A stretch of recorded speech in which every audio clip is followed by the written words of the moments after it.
7 ways you can develop and strengthen your intuition. Hey guys, I'm Laura and I make videos that will awaken your awareness. Now, firstly, what is intuition? Intuition is like our inner guidance, our inner knowing. And some of us are more in tune than others. And we've pretty much been like brought up in a society where we're not actually taught the importance of our intuition, how to work with that, how to strengthen it. We're kind of brought up in a society where we're almost ignoring our intuition, right? Our intuition is almost like a sixth sense that we have, and your intuition is always going to guide you the right way in life. Your ego is going to guide you the wrong way. So you've got to learn the difference between the two. So we're going to jump into number 1, which is meditate daily. So meditating daily, well, at the end of the day, meditation is great for a number of different reasons. But one of those is it will strengthen your intuition when you start committing to setting time aside every day to just sort of go within, quieten down that monkey brain, relax the body, and just start going within more. This is also how you strengthen your relationship with your higher self. Your higher self and intuition are connected. Your intuition and gut instincts is basically the same thing as well, which comes from like your higher self or even like your spirit guides. Your spirit guides you. Your spirit guides guide you through your intuition, or your higher self guides you through your intuition. So when you meditate, you're strengthening all these relationships, which is helping strengthen your intuition as well. So meditate daily. Number 2 is, okay, so you've got to take a chance at following your gut instincts. So there have been times where my gut instincts, my intuition spoke to me and I listened. And then later on, I realized that was good that I listened to it because it saved me from a bad situation. And then there was times where my intuition spoke to me. I didn't listen. And then later on, I realized I regretted not listening to it and realized I should have listened to that voice. You know what I mean? So you got to play around, right? It's sort of like trial and error. Sometimes your ego's talking to you, and your ego's your more negative way of thinking that's designed to keep you safe, but it's going to steer you the wrong way. And then other times your intuition's talking to you. So it's learning, you got to learn the difference between what's talking to you, and that's through trial and error. So for example, I've had my intuition speak to me. I listened, and then I was glad I listened, and I realized that when you listen to it, you do what it says, then you realize later, yeah, it was a good thing that I listened to it. That alone can strengthen your relationship. It helps you to work on your relationship with your intuition. And then there was a time, for example, like earlier in the year, man, I was deadlifting way too much weight, and I knew my gut instincts was telling me you shouldn't be doing this because I've already broken my back and had spinal fusions. I have a personality where I like to push myself, sometimes too much. My intuition told me, I literally heard it tell me, you shouldn't be lifting this much weight. This isn't a good idea. And I'm just like, whatever, ignored it, right? Because I pushed myself. I like to push myself in the gym. What ended up happening is I injured myself pretty bad because I didn't listen to my intuition. I ended up on the couch for 2 months with a really bad injury. I couldn't sit. I couldn't walk. I couldn't even get up and make myself food. I couldn't even go to the supermarket to get food. It was a pretty bad injury, but my intuition had told me not to do this, and I didn't listen. Now, I could beat myself up for not listening, but that's not going to get you anywhere. But the point is, even when you don't listen and you realize you should have, that also helps strengthen the intuition. So it comes down to trial and error. Sometimes you hear it and you listen and you realize, yeah, no, it's good. And then sometimes you hear it and you don't listen, you realize, shit, I should have listened. And then it's just getting more familiar with that voice. That's what it comes down to. When you're familiar with the voice and you know it's your intuition talking to you, then you know you should definitely listen. So just work with that relationship, trial and error. Number 3, sort of touched on the second one, which is learning the difference between your ego and your higher self. So most of us don't actually realize that we have 2 versions of us inside talking to us, right? I didn't realize this till after a spiritual awakening. So what really helps is working with your ego and your higher self, so you can learn, taking the time to sort of just learn when one's talking to you versus the other. So your ego's your negative way of thinking, right? Your ego's designed to keep you safe. Your ego gets very mouthy when you try to step out of the comfort zone. So if you can acknowledge that voice as your ego, that's going to help you when your intuition's talking to you. So like the first one was daily meditation, right? You meditate regularly, you'll start strengthening your relationship with your higher self. And then the more, again, it's just trial and error, the more you work with your higher self or listening and responding, the easier it gets to when your intuition's talking to you. So it just comes down to getting to know your ego, and when your ego's talking to you, getting to know your higher self, and when your higher self is talking to you, learning the difference between those two different, I'd say voices, but it's basically your voice. It's not different voices, it's the same voice, but two different perspectives basically. More of a negative perspective versus the positive perspective. So it's just taking that time to sort of learn which one's talking, like which voice is which one's talking to you at the time. That's definitely going to help when it comes to your intuition, because your intuition, again, is connected to the higher self, and your higher self is guiding you through your intuition, or your spirit guides are guiding you through your intuition. And if you can acknowledge this voice isn't your ego, then you know that it's the intuition, you know what I mean? So it's just getting to know those voices. Number 4 is connect to your heart daily. Putting awareness in your heart, breathing deep, just giving your heart some attention. Because I know before my spiritual awakening, I never gave my heart much attention. I didn't realize the importance of your heart. Your heart is how you actually connect to God. Your heart's how you connect to spirit, to the universe, to your spirit guides, to your higher self. So when you practice connecting to your heart daily and putting your awareness there, that's going to help you become more in tune with your intuition, the inner guidance, that inner knowing. Okay?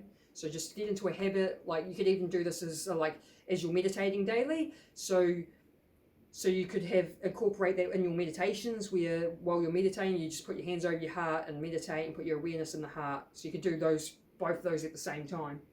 Number 5, spending time in nature. Now the reason being is because it has a calming and centering effect on us, which helps access your intuition.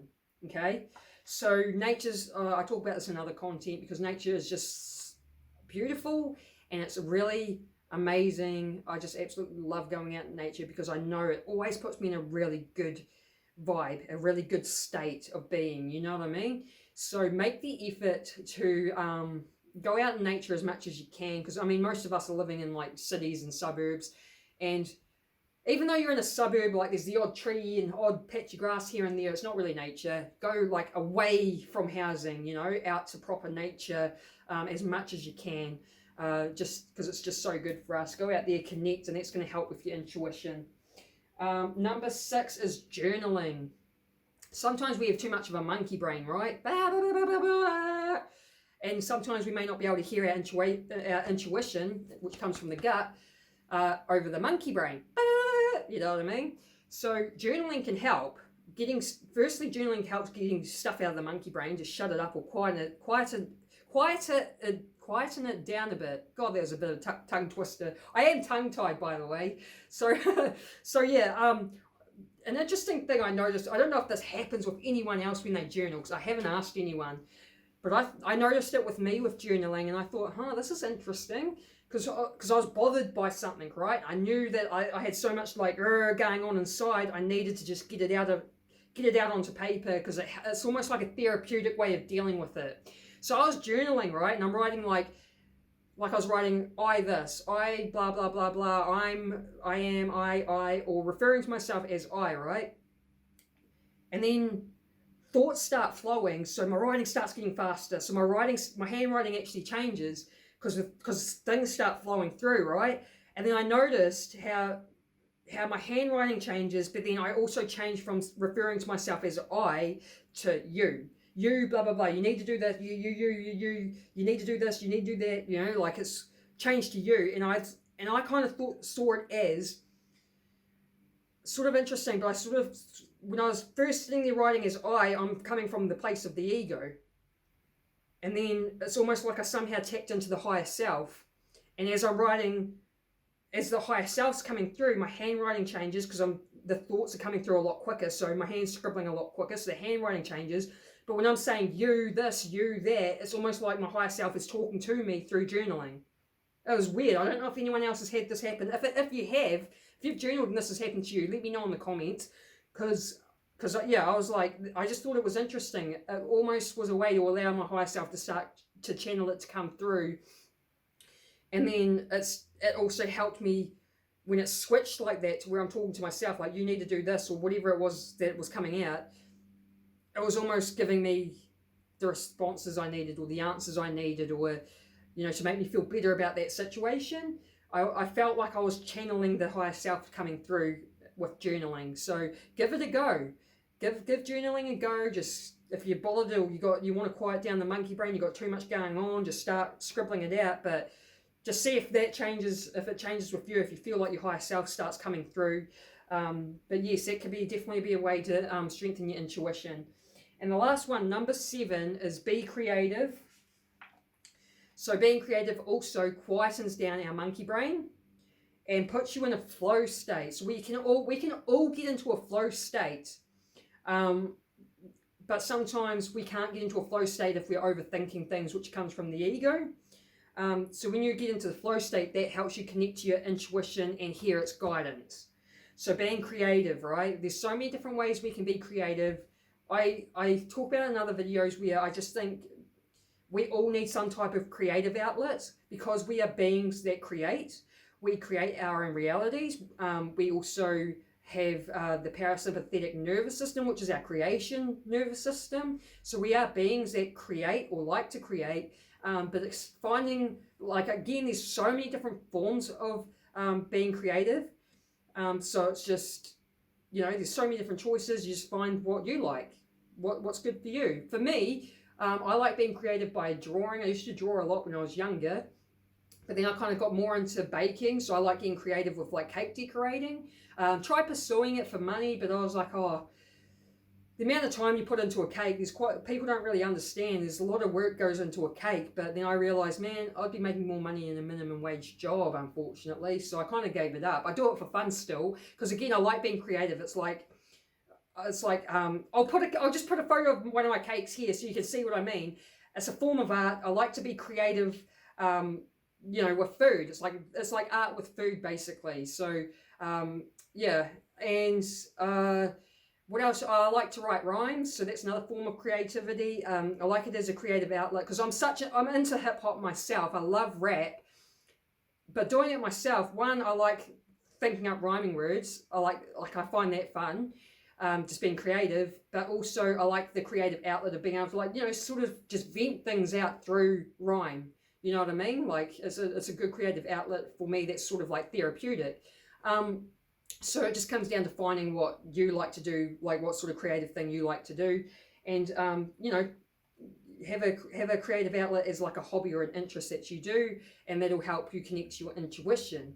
Now, our intuition is always going to guide us the right way in life. Your ego is going to guide you the wrong way. So this is why it's important to, one, strengthen your intuition. It's pretty much like your sixth sense, your inner guidance, your inner knowing that's always going to steer you right in life.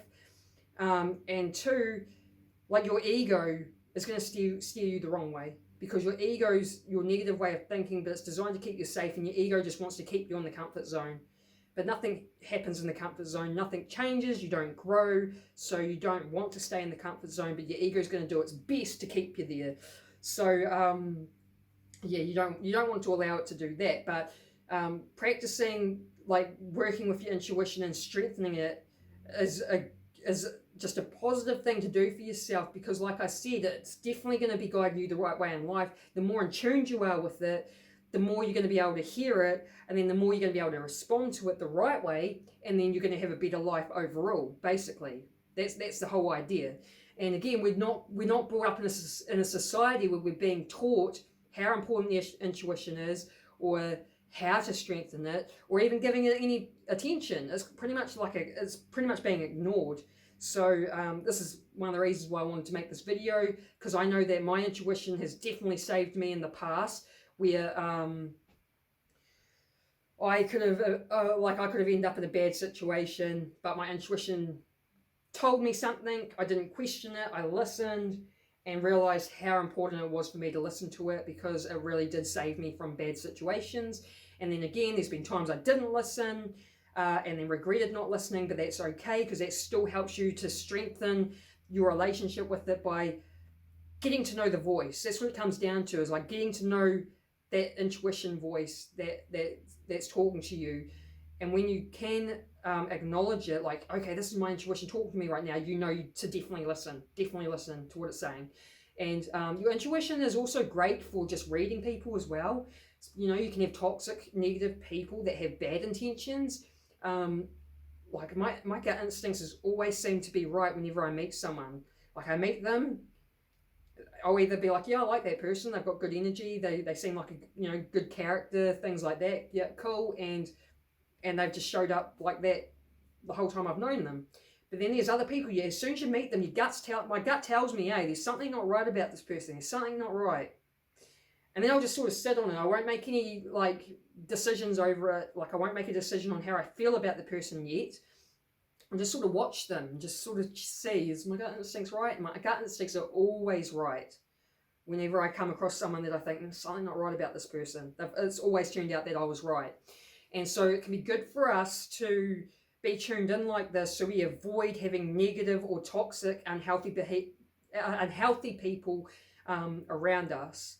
You know, if your intuition is like, something not right about this person, you know how to listen to that intuition, then you're going to kind of keep that person at arm's length, and then I guarantee there's going to be something that they'll show you that proved your gut instincts were right, and then you realize, yeah, it was a good decision. I've kept away from that person.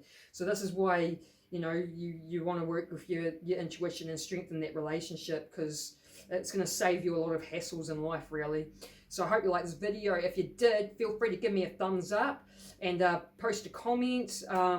If you like this sort of content, then subscribe and hit the bell notification, because I make daily videos on my channel. So I hope you hang around. Have an awesome day. Peace.